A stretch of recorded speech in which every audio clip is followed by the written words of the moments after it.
Hoje, nós vamos entender o que são os conjuntos numéricos. Oi, boas-vindas ao nosso canal. Lembre-se de deixar o seu like no vídeo e de se inscrever no canal. Vamos falar hoje sobre os conjuntos numéricos. Mas o que são esses conjuntos numéricos? Os conjuntos numéricos são a união de vários números com as mesmas características. O primeiro conjunto que apareceu na vida do homem foi o conjunto dos números naturais, que são os primeiros números que aprendemos na nossa infância, os números inteiros e positivos, 1, 2, 3, 4, 5 e por aí vai de forma infinita. Esse conjunto é apresentado na matemática pela letra N, o conjunto dos números naturais. E representamos os números de um conjunto dentro de chaves. Aqui você pode perceber que esse conjunto tem começo, que inicia no zero, e os 3 pontinhos no final indicam que ele é infinito. Falamos assim, N é igual a 0, 1, 2, 3, 4, 5, 6, 7, 8, 9, 10 até infinito. E dentro dos conjuntos nós temos subconjuntos.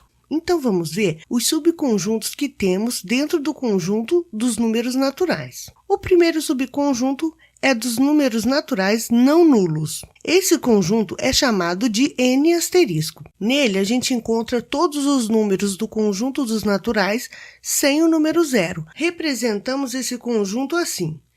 N asterisco igual a 1, 2, 3, 4, 5, 6 até infinito. Repare que a diferença entre eles é a ausência do zero no N asterisco. Esse conjunto N asterisco pode ser encontrado dentro do conjunto dos números naturais, mas o conjunto dos números naturais não pode ser encontrado dentro dele, porque nesse caso falta o número zero. Por isso, é um subconjunto. Também dentro do conjunto dos números naturais, nós temos o subconjunto dos números naturais pares. Ele é representado por NP. Nele, a gente encontra todos os números pares do conjunto dos naturais. O subconjunto NP é igual a 0, 2, 4, 6, 8, 10 e até o infinito com todos os números pares.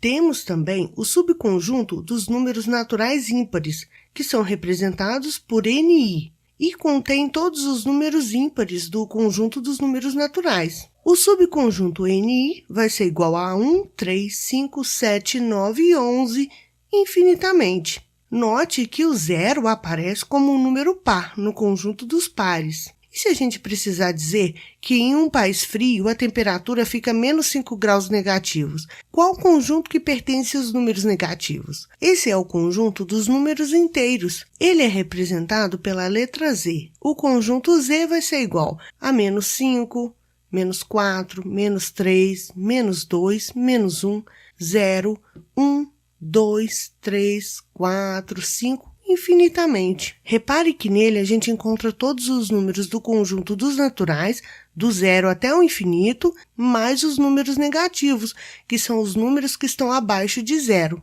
Dizemos então que o conjunto N está dentro do conjunto Z. E quando um conjunto está dentro do outro, ele é o quê? Ele é um subconjunto. Com isso, a gente pode dizer que N é um subconjunto de Z. Além do conjunto N, existem também outros subconjuntos de Z. Temos, por exemplo, o Z asterisco, que é um conjunto dos números inteiros não nulos, ou seja, sem o zero. E temos outros subconjuntos. Observe para ver se você reconhece. Esse é o subconjunto dos números inteiros não negativos. Ele é representado por Z+. Você reparou que, eliminando os números negativos do conjunto dos números inteiros, nós ficamos com o conjunto dos números naturais? Ou seja, o conjunto dos inteiros positivos é igual ao conjunto dos naturais. Outro subconjunto é o conjunto dos números inteiros positivos sem o zero. Ele é representado por Z mais asterisco. Se você reparar, você vai perceber que já conhece esse subconjunto também. Retirando todos os números negativos e o zero, repare que esse subconjunto a gente já tinha visto lá nos números naturais, ele é o N asterisco. Agora, a gente tem aqui o Z-, que é o conjunto dos inteiros não positivos, que nada mais é do que tirar todos os positivos, deixando apenas os negativos. Nós temos também o conjunto dos números inteiros negativos e sem o zero. é o conjunto do z menos asterisco. Agora, a gente vai falar sobre os números que são representados em forma de fração. Esses são os números racionais, que é o conjunto representado pela letra Q. Os conjuntos dos números inteiros e dos naturais são considerados subconjuntos dos racionais. Mas você pode até pensar, os racionais são representados por frações. Como os naturais e os inteiros podem fazer parte dos racionais? Vamos ver então um exemplo com o número inteiro 4. O 4 é um número natural, mas nós podemos representar o 4 em forma de fração. Por exemplo, 20 sobre 5. Como uma fração é uma divisão entre o numerador e denominador, então nós temos 20 dividido por 5, que é igual a 4. Então, 4 pode ser considerado o resultado de uma fração. E os números inteiros? Como a gente encontra os números inteiros em forma de fração? Se a gente tem, por exemplo, menos 100 sobre 2, o resultado dessa divisão é menos 50, ou seja, um inteiro negativo, que também é um número racional. Podemos encontrar também nos números racionais os decimais exatos. Os números decimais são aqueles que possuem vírgula. Já os decimais exatos são aqueles que a quantidade de casas depois da vírgula são exatos. Por exemplo, 1,4. Como que a gente representa o número 1,4 como um racional, ou seja, em forma de fração? 1,4 em forma de fração se torna 14 sobre 10. Repare que para representar em forma de fração, nós vamos repetir o valor sem a vírgula e embaixo no denominador a gente coloca o número 1, seguido de um zero para cada casa depois da vírgula.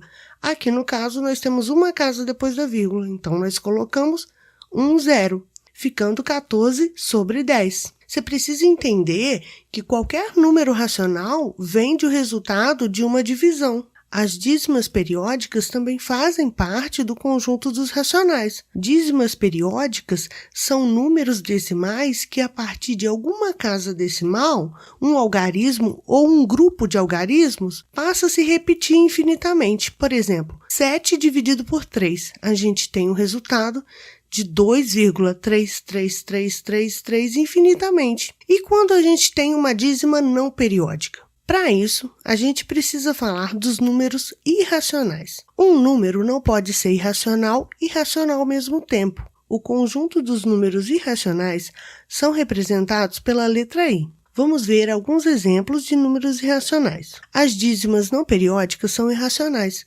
Como assim? Uma dízima não periódica tem os seus números decimais infinitos e desordenados. Elas não têm um número que se repete periodicamente. Essas dízimas não periódicas podem ser encontradas, por exemplo, nas raízes inexatas. Raiz de 2, raiz de 3, raiz de 5, que dão números irracionais nas suas respostas. E, por fim, nós temos o conjunto dos números reais, que é representado pela letra R. Ele é a união dos racionais com os irracionais. Dessa forma, todos os números naturais, inteiros, racionais e irracionais fazem parte do conjunto dos números reais, mas a regra continua valendo, ou um número é racional ou é irracional. Se ficou alguma dúvida, deixe aqui a sua dúvida nos comentários que nós vamos responder no próximo vídeo. E se lembre de deixar o seu like e se inscrever no canal se ainda não for inscrito. Fique com Deus e até o próximo vídeo.